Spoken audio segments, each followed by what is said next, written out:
Sir అందరూ చప్పట్లు కొట్టండి. ఫస్ట్లీ కంగ్రాచులేషన్స్ రవి గారు for irumudi. Thank you. Yeah Ravi గారిని మాట్లాడుతుందిగా కోరుకుంటున్నాం. అందరికీ నమస్కారం అండి. ముందుగా బాస్కి పుట్టినరోజు శుభాకాంక్షలు. ఆయన నిండు నూరేళ్ళు ఆయుర ఆరోగ్యాలతో ఎంతో హ్యాపీగా జీవించాలని మనస్ఫూర్తిగా కోరుకుంటూ, ఆయన కోట్లాది మందికి ఇన్స్పిరేషన్. అలాగే ఆయన సినిమాలు పక్కన పెడితే ఆయన చేసిన సేవా కార్యక్రమాలు కానివ్వండి, ఇవన్నీ బ్లడ్ బ్యాంక్ కానీ ఇవన్నీ దానివల్ల లక్షల మంది బెనిఫిట్ అయ్యారు. అలాగే ఆయన మా ఇండస్ట్రీలో కానీ ఏదన్నా ఉండి ఎవరన్నా రోడ్ బ్లాక్ అయిపోయి ఎలారా ఈ సమస్యకి అంటే కారు రోడ్ నెంబర్ 25కి తిప్పి చిరంజీవి గారి ఇంటికి వెళ్తే పరిష్కారం అయిపోయినట్టే.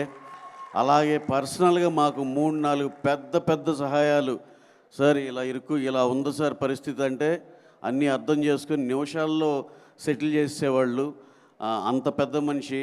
అలాగే ఎవరికి ఏ అవసరం ఉన్నా సరే నేనున్నాను అనే ధైర్యం భరోసా మా చిరంజీవి గారు. అలాగే చిన్న సినిమాలు హిట్లు కొట్టినా ఏది కొట్టినా ఎంతో ప్రోత్సహిస్తారు. ఇంటికి పిలిచి గిఫ్ట్లు ఇస్తారు, వాళ్ళతో చాలాసేపు స్పెండ్ చేస్తారు. ఆయన ఎప్పుడు చెప్తారు ఏదన్నా సినిమాకి ఏదన్నా గెస్ట్గా ఇన్వైట్ చేయాలంటే ఆయన ఆలోచించి ఏదన్నా పెద్ద ఒక సైజ్ సినిమా అయితే రాపోయినా పర్లేదు, ఎవరన్నా చిన్నోళ్ళకి ఉపయోగపడద్దంటే కంపల్సరీ ఆయన ఫంక్షన్కి వచ్చి తీరుతారు. ఆయన చాలా గొప్ప మనసు, చాలా పెద్ద మనసు. ఈ విధంగా నేనేంటంటే చిరంజీవి గారి గురించి సినిమాల గురించి కన్నా ఆయన అదర్ సైడ్ ఎంతో ఉన్నతమైనది. ఎందుకంటే మేము పర్సనల్గా చాలా చూసాం. మాకు ఏదైనా సినిమా హిట్ అయితే ఆయన ఒక అప్రిసియేషన్ లెటర్ లాగా పంపించేవాళ్ళు. డియర్ నవీన్ రవి, ఈ సినిమా ఇంత అయినందుకు ఇది చాలా సంతోషంగా ఉందని అవన్నీ ఫ్రేమ్ కట్టించుకుని ఇంట్లో పెట్టుకుంటాం మేము. అలాగే పెద్ద లక్షల్లో ఉండే ఏదో చిన్న పెద్ద గిఫ్ట్లు కూడా పంపించేవాళ్ళు ఆ మెమరబుల్గా ఉండటం కోసం. చిరంజీవి గారు నిజంగా మనకు బయట వాళ్ళకి అంటే ఎక్కువ యాక్సెస్ లేని వాళ్ళకి తెలిసింది సగం అయితే, ఆయన ఇంకో సగం ఆయన చెప్పుకొని ఏమంటారు దాన్ని, ఆయన చేసే గొప్ప పనులు ఇవన్నీ ఇంకా చాలా ఉన్నాయి అసలుకి చెప్పుకోవాలంటే. ఇక ఆయన ఏ రోజు దానికి పెద్దగా ఇష్టపడరు. అలాగే మా ఇండస్ట్రీలో ఎవరికి ఏ అవసరమైన కార్మికులకు కానీ దేనికి కానీ ఎప్పుడు ముందుండే మనిషి.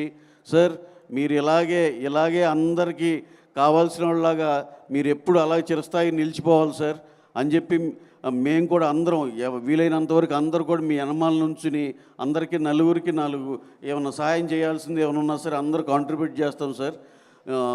అలాగే చిరంజీవి గారిది ఇంకా సినిమా సైడ్ ఏమన్నా వచ్చి చెప్పాలంటే మీకు చెప్తున్నా, ఇంకెవరన్నా 20-30 ఇయర్స్ వాళ్ళు ఉన్నవాళ్ళు చిరంజీవి గారిని 1980స్లో చూస్తుండ ఆ సినిమాలు చూసారో లేదో తెలియదు కానీ మీకు టైం దొరికినప్పుడల్లా 1980s నుంచి 1995 దాకా ఆయన ప్రతి సినిమా చూడండి. ఎంతంటే అంత స్టిల్ అసలు ఎంత ఎగ్జైట్ అవుతారో.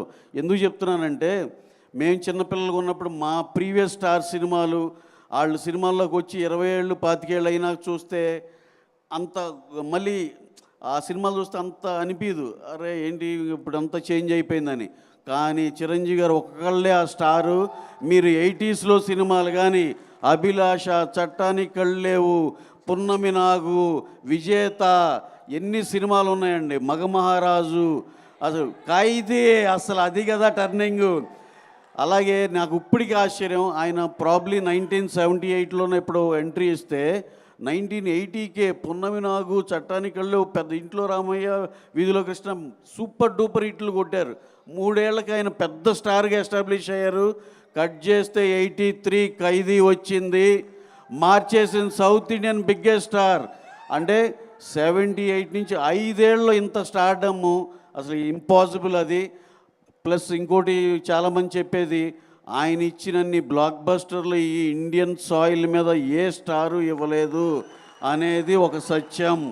మీరు ఆ హిందీ కానీ ఇంకో భాషలను తీసుకోండి, ఆయన ఇచ్చిన బ్లాక్ బస్టర్లు ఎవరి తరం కాదు, ఎవరి వల్ల కాదు, అది మళ్ళీ జరిగేది కాదు.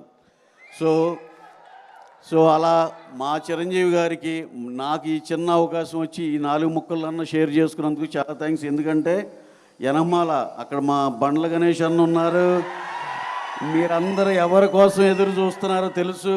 అలాగే చాలామంది మాట్లాడాల్సిన వాళ్ళు ఉన్నారు కాబట్టి ఈసారికి క్లుప్తంగా ఇంతవరకే మాట్లాడి ముగిస్తున్నాను. Once again boss, happiest birthday అండి. Thank you very much. Thank you. అలాగే మెగా ఫ్యాన్స్ అందరికీ ఎవ్రీ ఇయర్ మీరు ఈ సెలబ్రేషన్కి ఇలా రావటం ఎంతో హ్యాపీగా ఉంటుంది. మాకు కూడా వచ్చినప్పుడు చాలా గర్వంగా ఉంటుంది. ఏది మా బాస్ కోసం ఇంకా ఎప్పుడు ఇలా వస్తానే ఉంటారనేది. చాలా చాలా థ్యాంక్స్ అండి. ఈ అవకాశం ఇచ్చిన మా స్వామినాయుడు గారికి అందరికీ చాలా చాలా థ్యాంక్స్ అండి. Thank you very much. Thank you Ravi గారు, థ్యాంక్ యూ సో మచ్. మళ్ళీ పూల పల్లకి, బంగారు పల్లకి అని నిజంగానే సూపర్ బ్లాక్ బాస్టర్ పల్లకిని ఎక్కించారు.